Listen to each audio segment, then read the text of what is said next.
Right now, Barry is making its way farther into western Louisiana. Rising floodwaters have caused many people to evacuate. Some frightening moments for a deputy in Florida. When Tropical Storm Barry was churning in the Gulf on Friday, that deputy was injured trying to help a boater in distress. Well, this newly released body cam video shows Deputy Robert Wagner trying to reach a distressed boater in rough conditions near the Florida Panhandle. He was at the helm when a huge wave shattered the windshield. The broken glass hit Wagner in the face and body, causing minor injuries. He was treated at a hospital, and as you can see from this picture, he's doing okay. His family was struck by tragedy twice. Tonight, the founder of a popular Savannah music festival is on the road to recovery. He almost died after someone shot him in the jaw. News 3's Kelly Antonacci spoke to him in person for the first time since that senseless crime. Kelly. Trish, Tom Townsend says he is doing well. A terrifying traffic stop, a deputy dragged, and an all-day manhunt. A Florida deputy pulled someone over only to have the guy drive off while the deputy tried to hang on, and it was all caught on camera. Clay Leopard has a look at this shocking video. Well, Deputy Blaze is doing just fine. Rudolph will face a judge once he gets out of the hospital. Well, this next story was captured on cell phone video. 20 people took the plunge into the South Carolina creek after the dock they were standing on collapsed. The video shows the group attempting to get out of that water. It happened at the Wreck restaurant in Mount Pleasant. The 20 people were a part of a wedding party. They were gathering to take a photo when they heard a loud crack and suddenly fell into the water. Thankfully, only a few minor injuries were reported.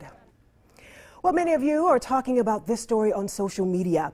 A Chick-fil-A employee in Georgia is being credited for saving a child's life. This video captures the moment. Employee Logan Simmons makes a daring leap out of the drive-through window when he noticed the child's mother begging for help.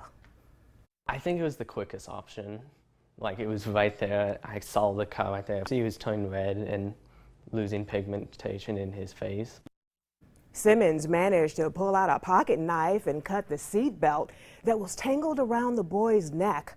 The little boy is doing okay. His mother later called Simmons and thanked him for saving her son's life. Well, for the first time in history, a U.S. president has stepped on North Korean soil. Right now, we are following breaking news in one Savannah neighborhood. Police were called to this apartment complex in the 8,000 block of Waters Avenue just before 5 p.m. You can see there are dozens of officers out on the scene talking to witnesses and also searching for clues. We're told detectives could be investigating a possible shooting at this complex. Right now, we're waiting for information from Savannah police officials. News 3 will bring you more details as soon as we get them.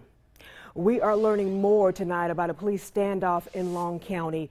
One man is facing felony charges after police say he locked himself inside his home for hours following a domestic situation. News 3's Kelly Antonacci has been following this story and joins us now with new details. Kelly. Trish, the Long County Sheriff's Office. Happening now, the FAA is on the scene of a deadly plane crash on St. Simon's Island. The pilot was killed.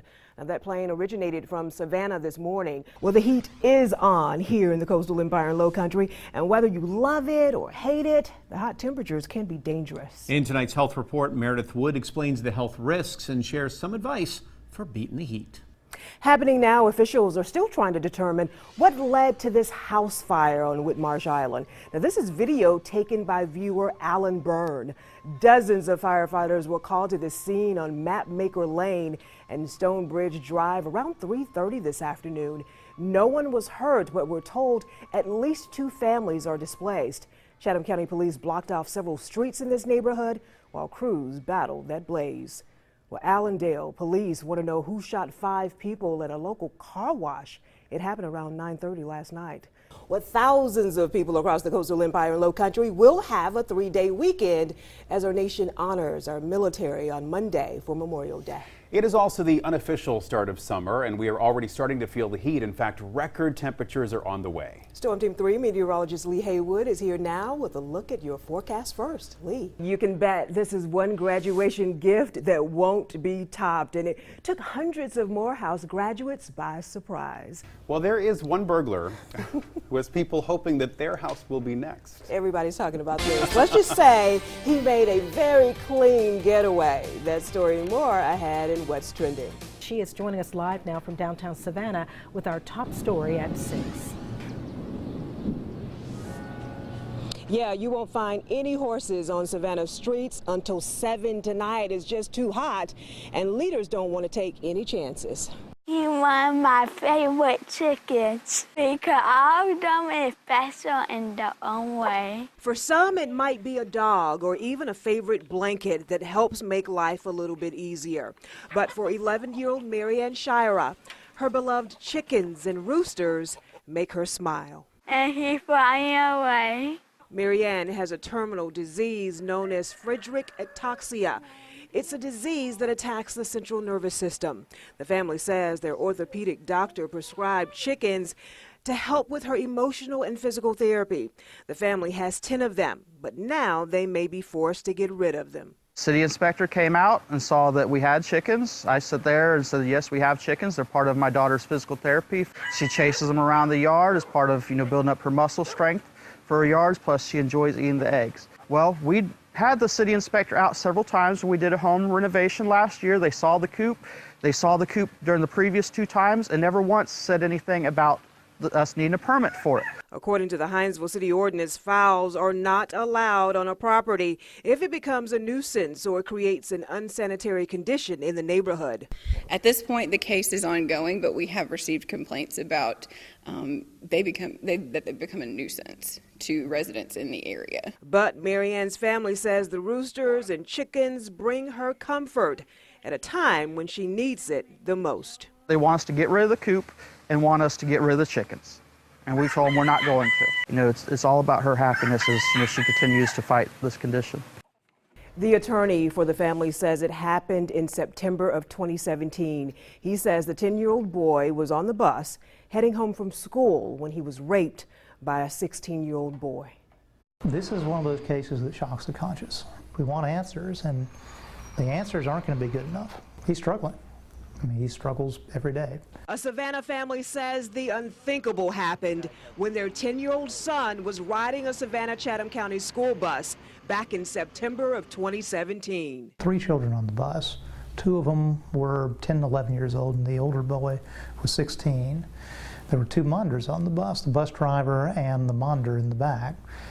And while that happened, the 16-year-old managed to sexually assault the 10-year-old, who is my client. The family filed this lawsuit Wednesday in state court. It names the bus driver, the bus monitor, and the Savannah-Chatham Board of Education as defendants. According to the lawsuit, the bus driver stated she feared for the bus monitor's safety because the 16-year-old accused of the crime was, quote, such a big kid. If it was bad enough for this employee of the school system to be scared of this boy, then they shouldn't be in charge of monitoring him. They need to involve the police. News 3 has also obtained this incident report of that alleged assault and learned there is video of it captured by the school bus cameras. The bus driver and monitor are no longer employed by the school system. We stopped by the home of the bus driver hoping for comment, but no one answered the door. This should never have happened, and it's shocking to learn about. It's disturbing, and it's something that I would think that everyone with school-age children in Savannah would be concerned about.